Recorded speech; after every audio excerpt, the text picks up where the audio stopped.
আমি যখন শিলিগুড়িতে বাগডোগরা এয়ারপোর্টে ছিলাম সেই সময়টা আমার কাছে একটি খবর আসে প্রশাসনিক সূত্রে যে সবং কলেজে একটা ছাত্র সংঘর্ষ হয়, সেখানে কৃষ্ণপদ জানা বলে একটি ছেলে সংঘর্ষে মারা গিয়েছে।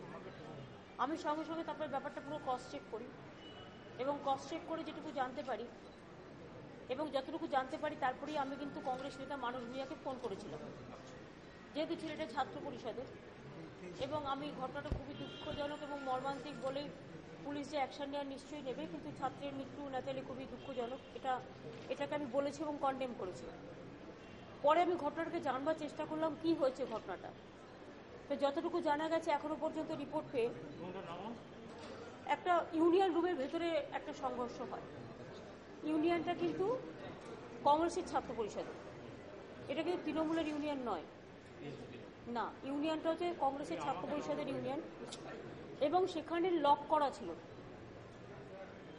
ভেতরে কোনো একটা গন্ডগোল হয়েছে, ফলে ব্যাটের কোনো আঘাতে ছেলেটি মারা গেছে। এখানে ভেতরেই সংঘর্ষ হচ্ছিল লক করে, এবং প্রিন্সিপালকেও যখন পুলিশ জিজ্ঞেস করেছে, প্রিন্সিপাল এটা বলেছে আমাকেও লক করে রেখে দেওয়া হয়েছে। তো ঘটনাটা তদন্ত চলছে, পুরো তদন্ত নিয়ে যে দোষী হবে পুরো অ্যাকশন হবে। কিন্তু ঘটনাটা ঘটেছে দুর্ভাগ্যজনকভাবে নিজেদের মধ্যে, ছাত্রছাত্রী নিজেদের মধ্যে ধস্তাধস্তি করতে করতে একটি ছেলের মাথায় ব্যাট লাগে, ফলে ছেলেটি মারা গিয়েছে। ঘটনাটা খুবই নিন্দনীয় এবং স্ট্রং অ্যাকশন পুলিশ নেবে। তবে ঘটনাটা ঘটেছে এবং মারা গিয়েছে, ঘটনাটা না ঘটলেই পারত। আর ইউনিয়ন রুম লক করে গন্ডগোল হবেই বা কেন, তাই নয় কি? দরজা বন্ধ করে গন্ডগোল হবেই বা কেন, ঠিক হয়নি।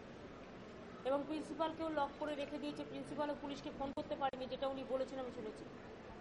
সেটাও তো ঠিক নয় না, পুলিশকে একটা ঘটনা ঘটে যাওয়ার পরে এটা হতে পারে। ঘটনা ঘটার সময় প্রিন্সিপালকে জিজ্ঞেস করা হচ্ছে যে আপনি পুলিশকে ফোন করলেন না কেন যখন একটা সংঘর্ষ হচ্ছে, তখন প্রিন্সিপাল এটাই বলেছে যে আমাকেও লক করে রেখেছিল, আমি ফোন করতে পারিনি। সুতরাং ঘটনাটা কী হচ্ছে ডিটেলস আমরা জানছি, কিন্তু যতটুকু খবর এসেছে তাতে এই ঘটনাটিকে উদ্বেগজনক, এবং আমি মনে করি যে ঘটনাটিকে আমি নিজে যার জন্য সঙ্গে সঙ্গে শুনেই আমি কংগ্রেস নেতা মানস ভূঁইয়াকে ফোন করেছিলাম এবং ফোন করে আমি কথাও বলেছি। এটা আপনাদের জানালাম।